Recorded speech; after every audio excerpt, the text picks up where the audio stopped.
Bos días e grazas por acudir a este chamamento. Hoxe temos Consello das Mareas, a reunión do máximo órgano político entre plenarios da nosa organización.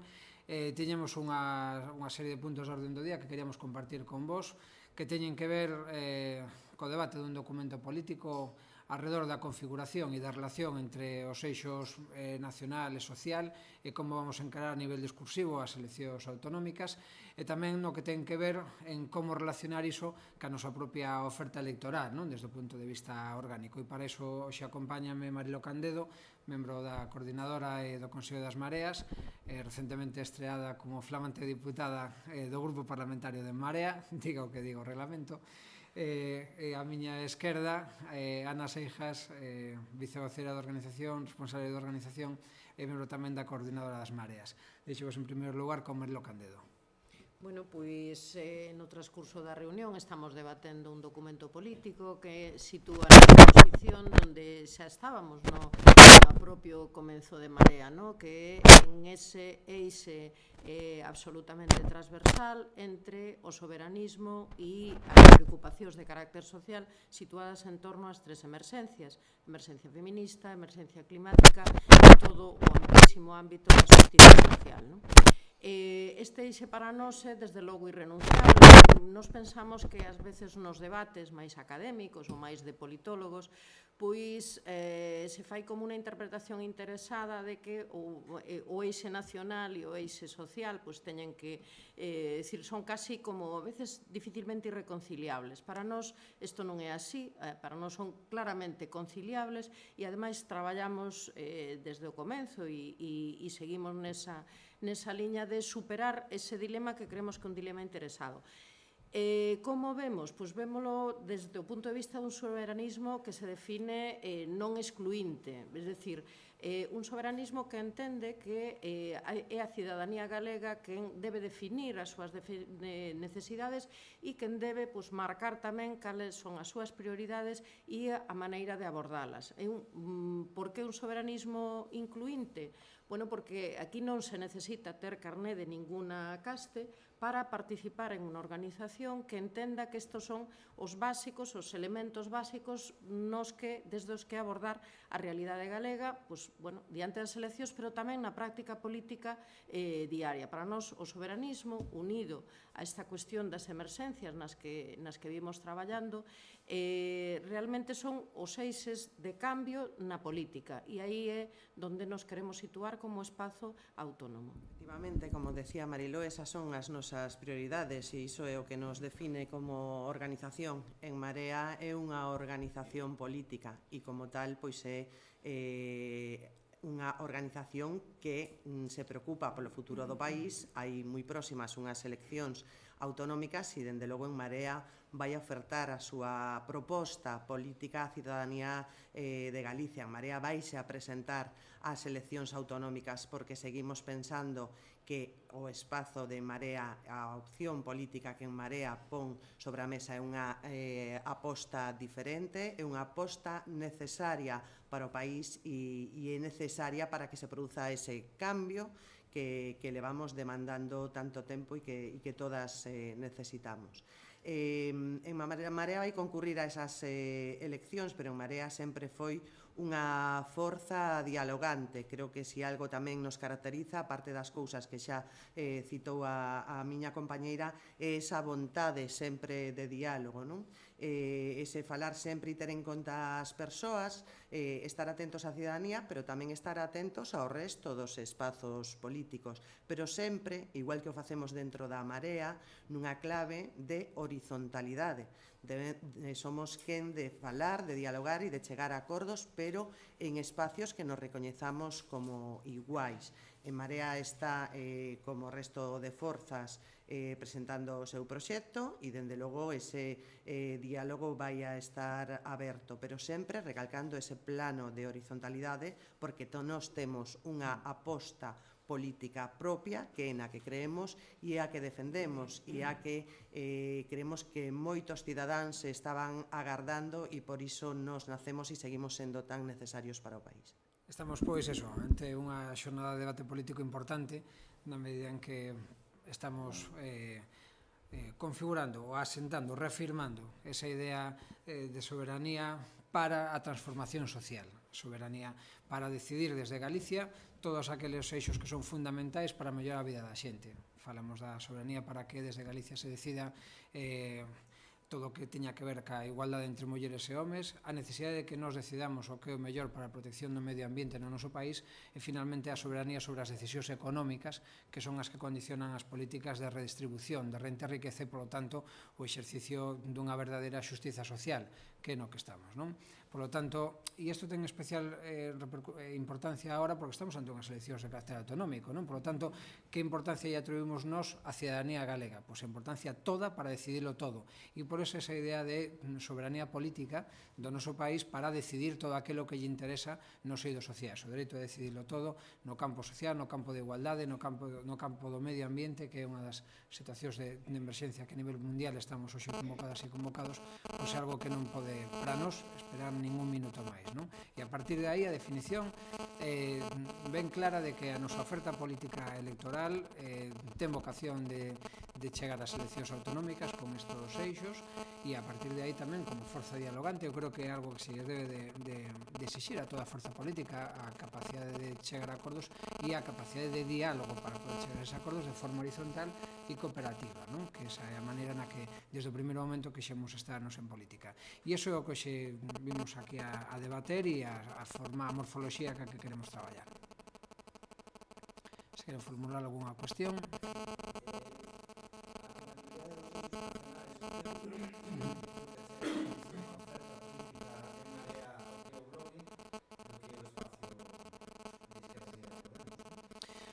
Nos o que pensamos é que a nosa configuración o que fai é delimitar a relación con relación a aquelas forzas políticas que entenden que o espacio galego é o espacio de decisión, non?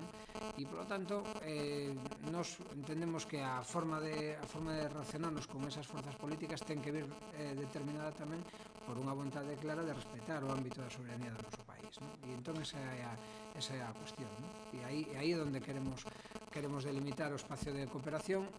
E aparte levámonos manifestando moito estas semanas. Unha cousa é a cuestión previa e a cuestión é postelectoral. Con relación á situación postelectoral nós somos moi claros ao respecto. E é que por nós non vai quedar que haxa un goberno de carácter progresista no noso país, non? Por lo tanto, nos entenderemos con todas as forzas políticas, tamén cas que acaba de citar agora vostede, porque nos entendemos que o prioritario é formular unha alternativa a Núñez Feijóo, unha alternativa progresista que necesariamente terá que ser cooperativa. E esa cooperación ten que ser horizontal, sin supeditacións dos proxectos a outros, senón poñendo en común o que todos aqueles teñen de ideas mayoritarias no conxunto da sociedade galega, non? Digo isto tamén porque no ano 15, no ano 16 e no 19 Podemos e o Partido Socialista non chegaron a un acordo, por exemplo, no Goberno Central para albergar ou para alumear unha maioría progresista no Congreso dos Diputados, non? Eso foi unha torpeza enorme, unha torpeza na que nos non imos incorrer e por eso sempre que temos oportunidade recordamos este feito histórico e segundo tamén, claro, facemos un chamado á ciudadanía para que teña confianza de que con nós sí. Non cree vostede que a fragmentación da oferta política na esquerda, no espacio da esquerda, beneficia o Partido Popular para repetir unha nova lei de escuta, por exemplo? Bueno, nós vivimos nun... Sí, Galicia chega a modernidade política na que vive tamén o Estado español, na que vive Europa do multipartidismo, nas esquerdas e nas dereitas. É unha realidade o multipartidismo nas dereitas desde 2 anos esta parte, que a erupción non solamente de Ciudadanos, sino tamén de Vox, non? Nas esquerdas isto é unha realidade desde máis tempo e nós pensamos que a diversidade dentro da oferta progresista non é algo que desmovilice, sino en todo o contrario, é dicir, que moviliza na medida en que cada quen pode ver refletidas mellor as súas propias ansias e a súa propia imaxe política nunha organización política, e se antes había unha nada máis ou dúas e agora hai 3 ou 4, pois eso permite que a xente poda escoller mellor conforme a súa afinidade. E nós temos dúas responsabilidades. Con carácter previo, se é posible chegar a acordos en base a valores comuns programáticos e, senón, despois das eleccións, con relación a todos aqueles puntos que temos en común para gobernar, non? Por lo tanto, parecenos que esa diversidade pode enriquecer e mobilizar o voto, non? E esa é a situación que nos traballamos, non? Sempre cunha pretensión de transversalidade.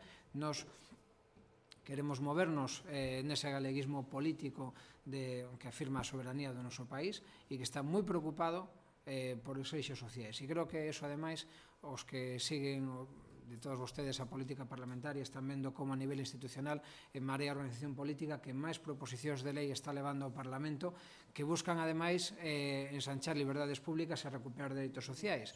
Acabamos de dar o debate sobre a despenalización da eutanasia, onde, como lle recordei a Núñez Feijóo esta semana, eles gañaron a votación pero perderon o debate, que é un debate social de ampliación de dereitos que está claramente gañado, e como ese demos outros debates, como pode ser con relación á rebaixa do IVA a produtos de higiene femenina, ou como pode ser as que temos presentadas agora sobre a mobilidade sostible con relación ao carril bici, a calidade alimenticia nos centros escolares, etc. É dicir, buscando propostas que pouco a pouco melloren a vida da xente. Estamos neso, e nos presentamos en positivo, por suposto, para abrir un novo escenario político en Galicia.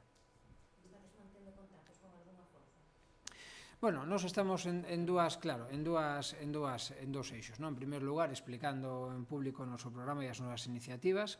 Ainda a semana pasada estuvemos e esta semana volveremos a estar en Ferrolterra, concretamente explicando a nosa alternativa medioambiental e a nosa alternativa social, e en paralelo temos conversacións, como non pode ser de outra maneira, con organizacións e con espacios políticos que están interesados en sumar en horizontal con En Marea para agrandar o espacio político de cambio en Galicia.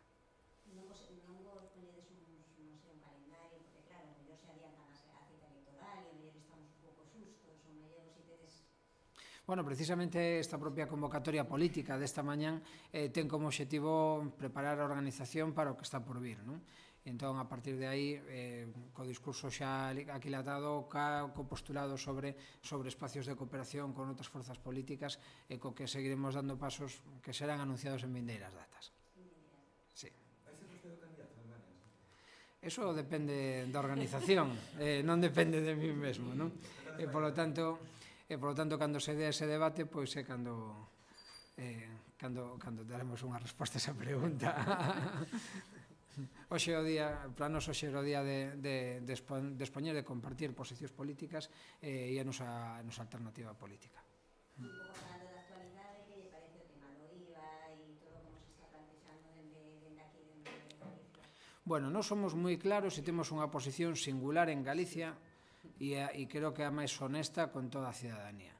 Primeiro, hai unha verdade, e a verdade é que hai un IVE que se tiña que ter traspasado os fondos da comunidade autónoma e non se fixo. Por lo tanto, hai unha débeda con Galicia. Punto número 2. Esa débeda, agora mesmo, que a situación normativa que hai, non se pode pagar porque, sendo o ministro Cristóbal Montoro, no goberno de Mariano Rajoy, fixe un cambio no sistema de xestión do IVE de tal maneira que agora mesmo non se pode transferir. Por lo tanto, hai un diñeiro e hai unha situación legal inxusta que impide transferir ese diñeiro. Ben, que hai que facer cando unha lei é inxusta, como esta? Pois hai que cambiala. E cal é a proposta de En Marea? A proposta de En Marea é un cambio normativo nesa regulación concreta de xestión do IVE para que se poda facer esa transferencia de fondos. Por que decimos isto? Primeiro, porque é a vía máis rápida. Esta historia que teñen algunhas comunidades autónomas de xudicializar o tema é unha vía que é tediosa, que vai ser longa e que de final incerto, porque a normativa efectivamente foi modificada para algo, para impedir esta situación. Por lo tanto, nos pensamos que a vía máis rápida é a modificación legal, se pode facer por a vía de urxencia, cunha disposición adicional con relación ao carácter retroactivo da norma para facer o pago da cantidad de vida en decembro de 2017, e aquí pacedes, pois, gloria. Quero lle dicir algo máis. No mes de outubro, En Marea xa trouxo a Cámara Galega unha proposición de lei para reformar a lei do Goberno de España para que un goberno en funcións pudiese facer as transferencias, as liquidacións e as entregas a conta do IVE. Que fixo o Partido Popular? Votar en contra. Por qué? Porque o Partido Popular non quería solucionar o problema. O Partido Popular quería enredar e ter bronca co Goberno de España. Nós o que queríamos era solucionar o problema e ter o diñeiro na caixa para poder facer políticas sociais. E fomos os únicos que fixemos unha proposta normativa, emplazamos e retamos ao Partido Popular a traer algunha e levamos 6 meses esperando por ela, o cal significa que non hai vontade de solucionar, sino vontade de enredar, vontade de ter bronca, vontade de confrontar e nulo interese polos dereitos cidadáns e por un diñeiro que é necesario para facer políticas sociais e, polo tanto, claro, nós tamén queremos explicar a xente que diferencia hai entre o Partido Popular e o Partido Socialista e en Marea. Pois que o Partido Popular e o Partido Socialista utilizan esta situación con fines absolutamente partidarios e os seus fins particulares electorais, mentras que en Marea facía unha proposta que era equitativa e que era igual gobernase quen gobernase. Ben, nós pensamos que a xente o que quere dos políticos é solucións os problemas. E enredar non é solucionar, a bronca non é a solución e o que traía en Marea era unha solución. Fixémolo que a lei do goberno está debatida, está o diario de sesións, co voto en contra do Partido Popular e despois con Marea liderando unha oposición política que buscaba solucionar este problema. Esta é unha situación, e estuvemos analizando no Consello esta mañán, que se vai repetir moito a partir de agora. Somos a única forza política progresista que lle pode poñer os puntos sobre as íes ao goberno de España. Así de claro, porque o Partido Socialista, boquiña pechada, Podemos, boquiña pechada, e o Bloque, boquiña pechada tamén, porque os tres están condicionados polos seus pactos de goberno no Estado, que en Marea non ten, e, por tanto, en Marea ten as maos libres e a boca sin mordazas para poder dicir as verdades. E, polo tanto, estamos vendo que temos, por un lado, pola dereita o Partido Popular, de forma claramente oportunista, sacan agora cuestións que podían ter solucionado cando gobernaban en Madrid e non fixeron, e, polo tanto, agora sacan de maneira oportunista, e do lado da bancada de esquerda, en Marea como única forza política capaz de decir as cousas como son. E iso vai ser o que fagamos durante estes meses que nos quedan hasta as eleccións autonómicas.